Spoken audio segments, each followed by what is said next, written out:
Concrètement, ce qui se passe dans la vie des gens, c'est que leur puissance intérieure est détournée par le mental.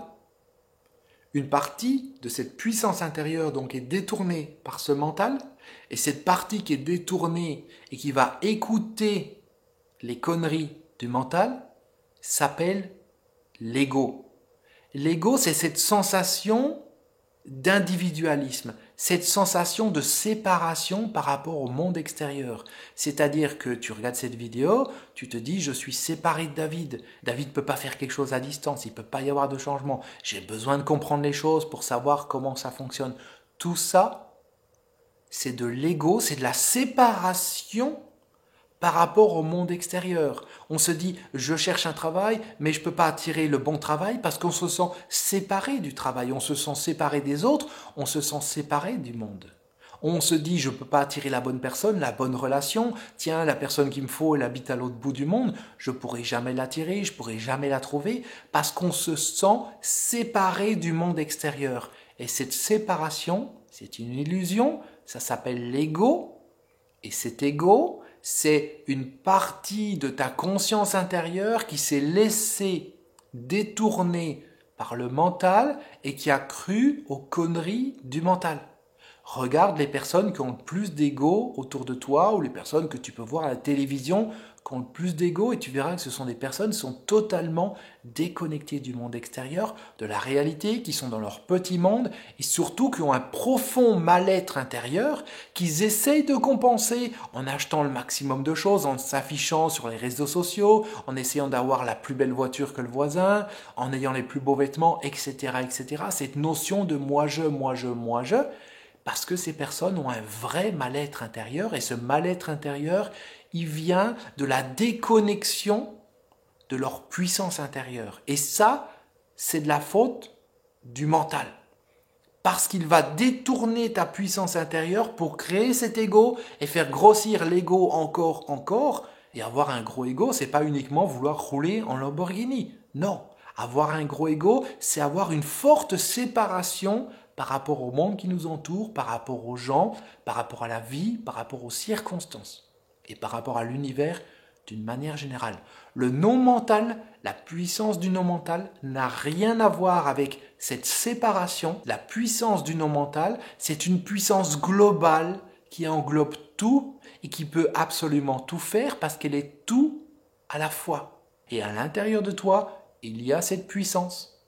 Simplement, cette puissance n'est pas accessible parce qu'elle a été détournée par le mental pour créer cette séparation, pour créer cet ego. Et donc, quand tu veux obtenir des changements dans ta vie, tu cherches à les obtenir dans ce contexte, dans cette illusion de séparation par rapport au monde extérieur et dans cette illusion de ton mental qui te dit « ça c'est possible, ça ce n'est pas possible ». Durant ma vie, j'ai créé tout un ensemble de miracles, de situations qui dépassaient tout ce que je pouvais imaginer. Et au début, c'était compliqué, mais petit à petit, avec le temps, à force de lâcher prise, j'ai fini par accepter cette puissance intérieure. Alors non pas l'accepter mentalement, mais simplement lâcher prise sur ce qui m'empêchait de descendre à l'intérieur de moi et de laisser cette puissance intérieure s'exprimer et impacter la vie des personnes autour de moi, des personnes qui en avaient besoin. Alors concrètement, dans ce que je te dis là, il n'y a rien à comprendre intellectuellement. Le but, c'est pas de dire « Ah, il a raison David, c'est super génial, maintenant je vais être positif, je vais me dire je ne suis pas séparé du monde extérieur, les gens sont connectés, je suis connecté à la vie, etc. Et il y a des miracles qui vont se passer dans ma vie. » Non. Parce que si tu fais ça, tu remplaces une idée de séparation à l'intérieur de toi avec une idée de connexion. Mais ça reste une idée. C'est juste ton mental qui dit « Ah, tu veux être spirituel ou tu veux faire ceci, cela ». Pas de problème, on va le faire. Mais il remplace une image par une autre. Il remplace une identité par une autre. Mais ça reste une image, ça reste une identité.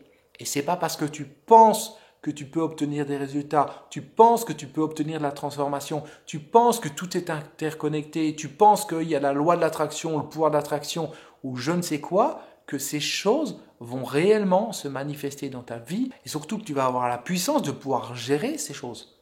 Non, ça, c'est pas possible en ayant juste l'idée de ça. Pourquoi?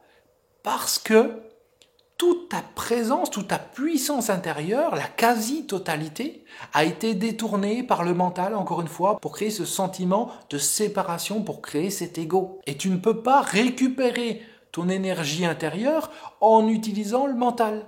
Tu ne peux pas non plus récupérer cette énergie, cette puissance intérieure en utilisant une technique, en utilisant un exercice de respiration, en faisant telle ou telle méditation ou en suivant les conseils de Pierre, Paul ou Jacques ou en regardant telle ou telle vidéo. Ça ne fonctionne pas. J'ai passé une partie de ma vie à essayer de convaincre les gens de leur puissance intérieure, leur expliquer leur puissance intérieure. Ça n'a jamais provoqué aucun changement dans leur vie. Ce qui provoque du changement, c'est quand je descends à l'intérieur de moi et que je me connecte à l'intérieur de la personne et que là, je viens booster sa puissance intérieure qui va être récupérée et qui ensuite va pouvoir œuvrer pour transformer sa vie. C'est-à-dire que le manque de puissance dû à cette déconnexion par rapport à l'ego va être compensé l'espace d'un instant quand je fais une séance avec la personne à travers cette séance. C'est comme si c'était ma puissance intérieure qui entre en contact avec la puissance de la personne, qui vient la booster et qui amène un changement intérieur dans la vie de cette personne. Et ce qui se passe à ce moment-là, c'est complètement phénoménal.